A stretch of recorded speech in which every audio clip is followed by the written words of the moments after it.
O Senhor esteja convosco. Ele está no meio de nós. Proclamação do Evangelho de Jesus Cristo segundo São Lucas. Glória a vós, Senhor. Certo dia, Jesus estava rezando no lugar retirado e os discípulos estavam com ele. Então Jesus perguntou-lhes: quem diz o povo que eu sou? Eles responderam: uns dizem que és João Batista, outros que és Elia, mas outros acham que és alguns dos antigos profetas que ressuscitou. Mas Jesus perguntou: e vós, quem dizeis que eu sou? Pedro respondeu: o Cristo de Deus. Mas Jesus proibiu-lhes severamente que contassem isso a alguém, e acrescentou: o Filho do Homem deve sofrer muito, ser rejeitado pelos anciãos, pelos sumos sacerdotes e doutores da lei, deve ser morto e ressuscitar no terceiro dia. Depois Jesus disse a todos: se alguém me quer seguir, renuncie a si mesmo, tome sua cruz cada dia e siga-me. Pois quem quiser salvar a sua vida vai perdê-la, e quem perder a sua vida por causa de mim, esse a salvará. Palavra da salvação. Glória a vós, Senhor. As ovelhas escuta minha voz, e são elas a escutar. Eu conheço então minhas ovelhas que me seguem, comigo a caminhar.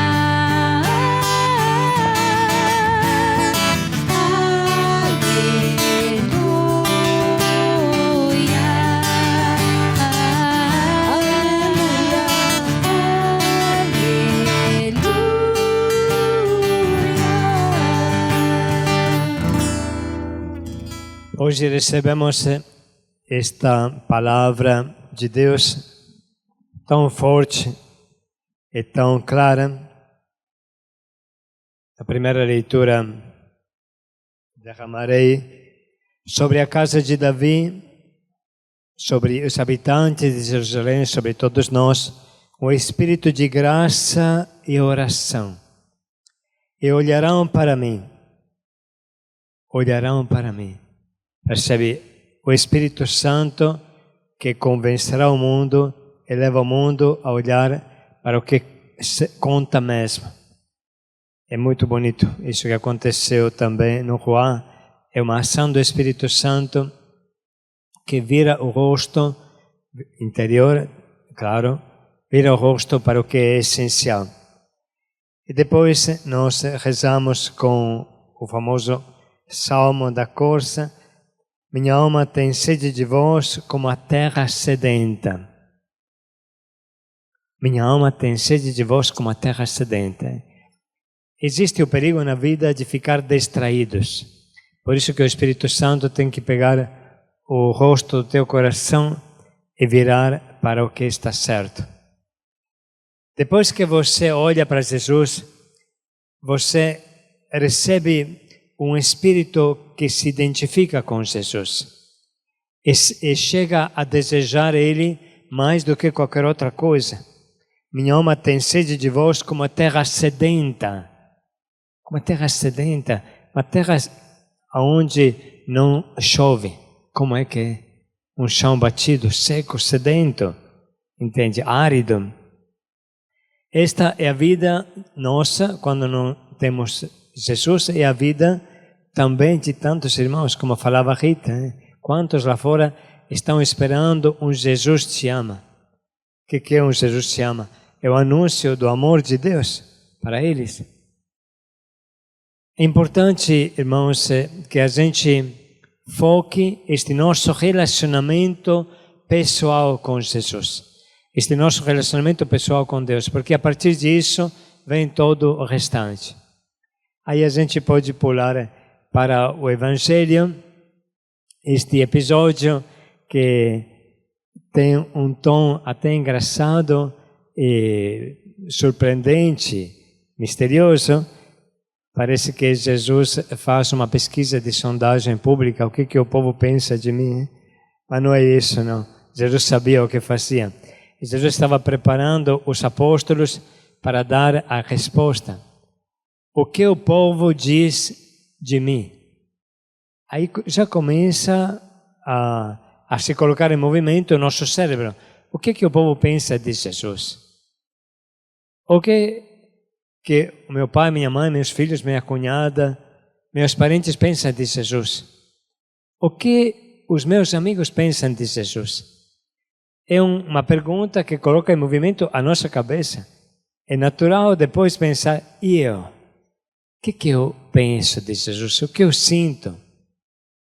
Atenção que esta pergunta não pode ser respondida assim.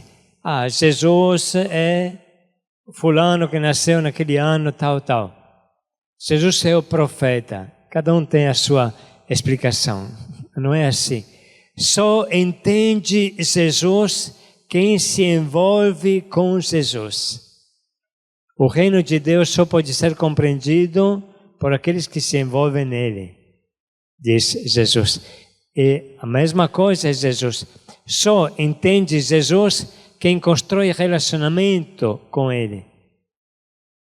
A esta pergunta, o que o povo fala, significa como é que o povo está se colocando, como é que o povo sente a minha mensagem.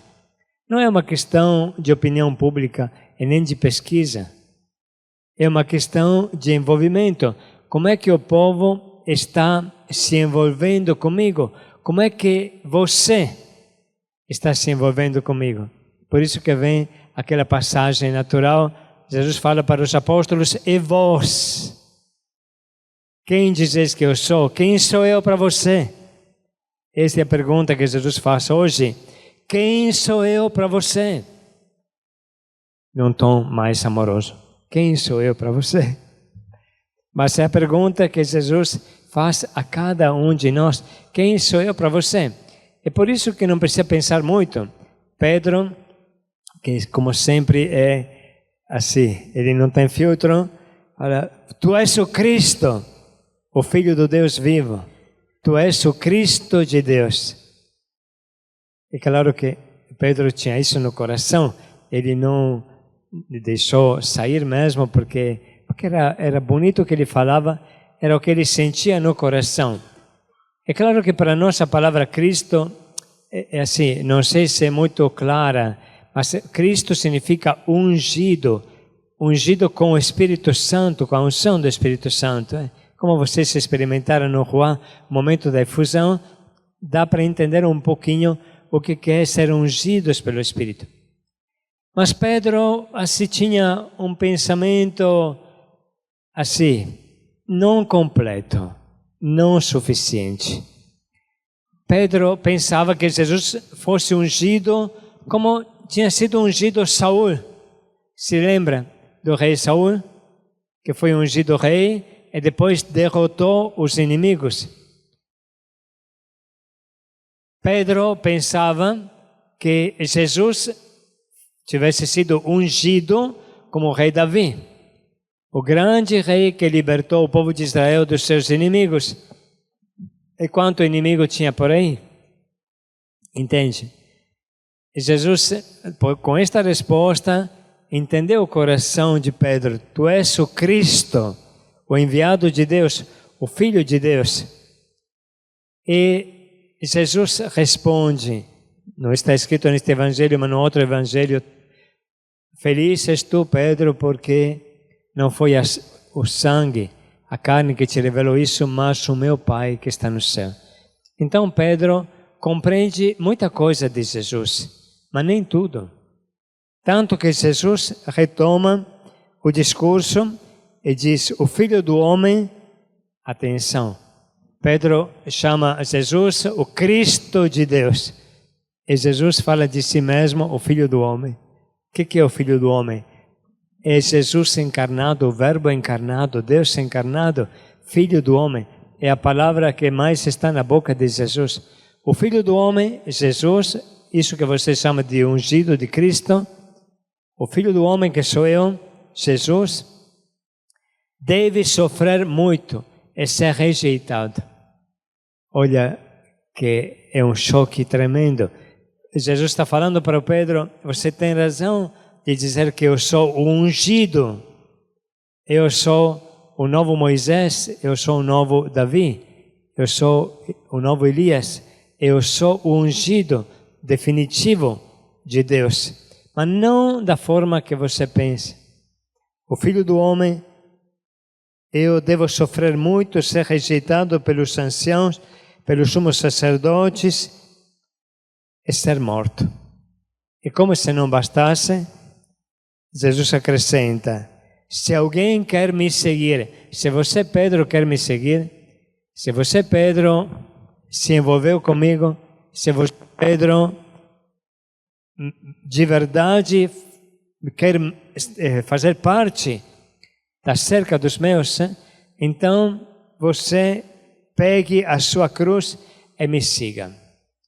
Como é duro isso, como é duro isso.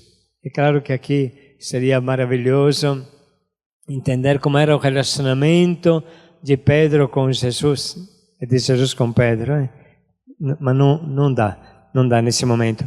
Vamos focar sobre esta frase. Se alguém quer me seguir, renuncie a si mesmo, tome a sua cruz e siga-me. Todo ungido, todo cristão pertencente a Cristo, outro Cristo, ungido como Cristo, todo cristão será uma pessoa que segue Jesus, renuncia a si mesmo, toma a sua cruz e segue Jesus. Como é chocante isso. Mas isso é o foco principal de tudo, entende? Nós somos chamados a seguir Jesus da forma que Ele é. Jesus é o rei coroado de espinhos. Ele é rei igual a Davi, ele é rei igual a Saul, igual a todos os outros reis, mas no lugar de uma coroa de ouro, ele tem uma coroa de espinhos, como a gente celebra no dia de Cristo Rei, o último domingo do ano litúrgico. Entende?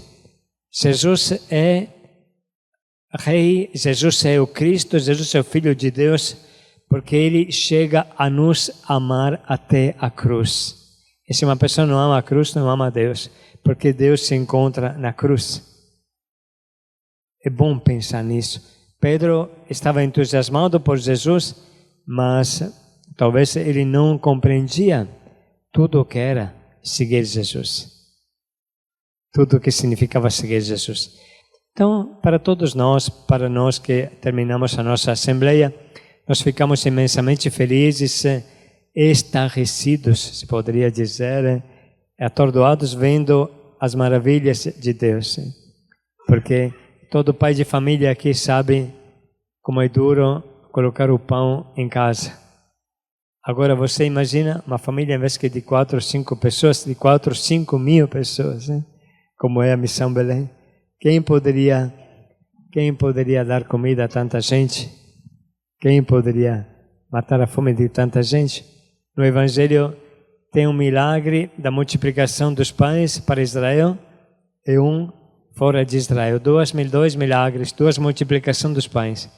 Mas na Missão Belém tem 3 multiplicações dos pães todo dia, de manhã, tarde e noite, porque nós somos mais de 5 mil pessoas.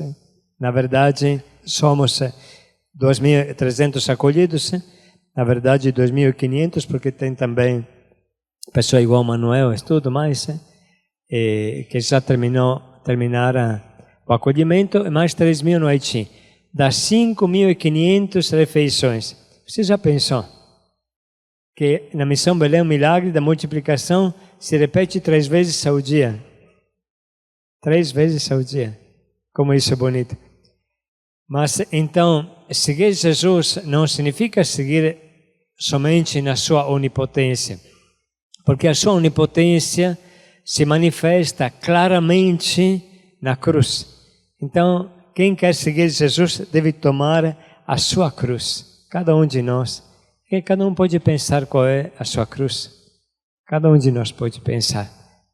A cruz pode ser na família, pode ser na comunidade, pode ser uma doença, pode ser qualquer coisa. A cruz é o que nos permite ser cristãos com Cristo crucificado, ser ungidos como Cristo foi ungido. Vamos pensar nisso. Vamos pensar no nosso relacionamento pessoal com Jesus, com Deus. Este relacionamento que falamos na primeira leitura: derramarei sobre a casa de Davi um espírito de graça e de oração, um espírito que permita conhecer a Deus. Minha alma tem sede de vós, ansioso vos busco, como a terra seca. E finalmente encontramos Jesus, mas o encontramos na cruz, não em outro lugar. Então prestemos atenção a não procurar onde Jesus não está. Jesus está na cruz. E toda a beleza, toda a alegria que Ele derrama sobre nós, ela tem um percurso, uma chave, é a cruz. Então cada um de nós possa, nesse momento, vamos deixar alguns minutos de silêncio e você fale, se você quiser, o teu sim. Eu quero ser cristão contigo, Cristo. Eu quero te reconhecer e não te abandonar na cruz. Eu quero estar ao teu lado até o fim.